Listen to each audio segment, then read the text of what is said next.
My first few slides are going to have some audience participation.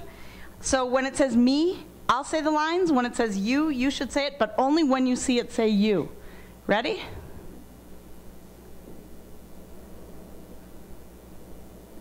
Knock, knock. When I was 7, I lived in a neighborhood where they were building houses on empty lots. Every time a new house was built and new people moved in, I felt compelled to walk over to the house, knock on the door, and introduce myself. I needed to see what the new family looked like, who lived in that house, and I was driven to do this. I don't know if I knew that it was unusual for a 7-year-old, but I don't think I'd care if I did know. Something inside of me felt a need to do this. If you know me, even a little, and especially from Twitter, you're probably not totally surprised by that story about me. I'm still at it. Dwayne. Social media serves as my best clue about which doors to knock on. Nothing makes me happier than seeing two people I introduced engaging with each other. I don't even need them to remember that I introduced them. I enjoy seeing them engage with each other in Twitter or any place. At this point, it's difficult to remember all the people I've introduced.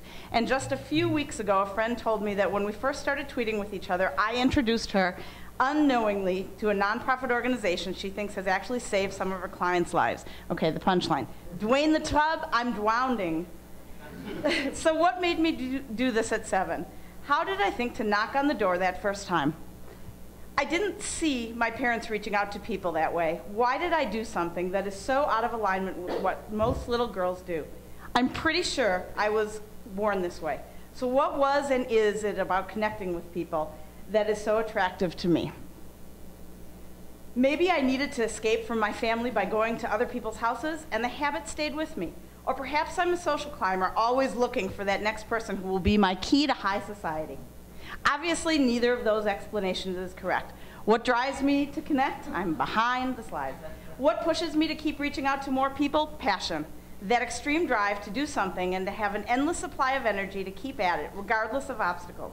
It's a very strong emotion that motivates us, pushes us, and inspires us.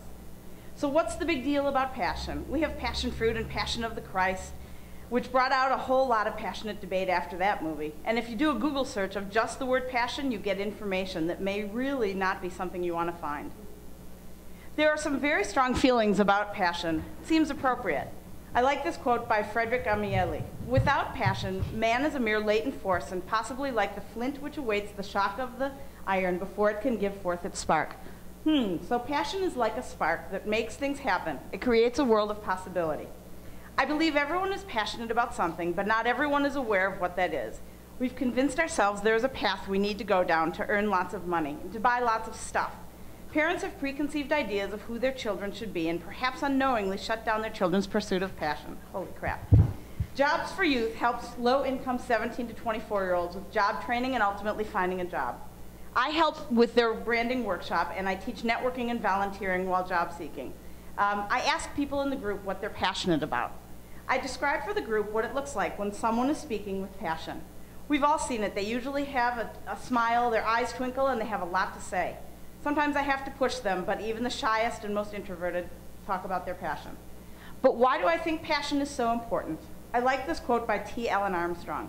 If there's no passion in your life, then have you really lived? Find your passion, whatever it may be, but become it and let it become you, and you will find great things happen to you, for you, and because of you. In other words, embracing our passion leads to greatness. So how do we pursue our passion? According to Anthony Robbins, passion is the genesis of genius. But it is impossible to spend your working day engaged in what you are passionate about. When my job was eliminated over a year ago, I took the opportunity to pursue my passion, and I've loved every day since then. Volunteerism is another path you can take to access your passion. Teaching at Jobs for Youth allows me to talk with young people about networking and volunteerism. These are areas about which I am passionate, and teaching, especially young people, another passion of mine. Volunteerism is an extraordinary way to find fulfillment and follow your passion. Know there's an organization for everything you might be passionate about. They will appreciate you more than anyone else in your life, and you'll be doing something you love. If you need ideas, feel free to ask me. Okay, I'm only one behind, so remember the one before. If you're not pursuing your passion, when was the last time you felt joy? Not just a feeling of happiness, but that over-the-top, grinning from ear to ear, about to explode joy. Wouldn't it be great to have that feeling more often? Experiencing joy is a wonderful and regular side effect of following your passion. So starting tomorrow, Oh hell, starting today. Make passion a part of your life. If you don't know what you're passionate about, start by figuring out what you love and see what crosses over to passion. Then start adding to your life as slowly as you need to. You can even start just by talking or writing about your passion to other people, especially me.